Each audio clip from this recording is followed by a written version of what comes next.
Buni sababi nima deb o'ylaysiz? Maktabimizda bir voqea bo'lib o'tgandi.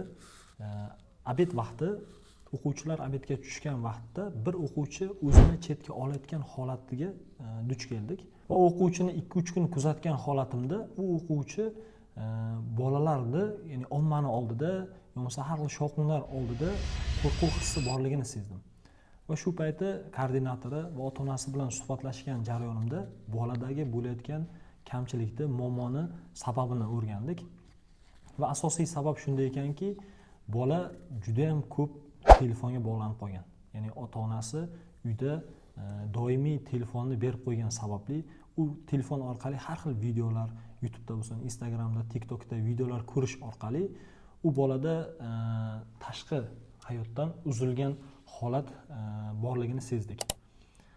Va shuni sizlardan so'ramoqchi edim. Ushbu holatda bolaga, ota-onaga qanaqa tavsiyalar bergan bo'lardingiz? Sizning fikrlaringizni kommentariyalarda kutib qolamiz. Bu bolaga bergan yechimimizni keyingi videolarimizda joylab boramiz.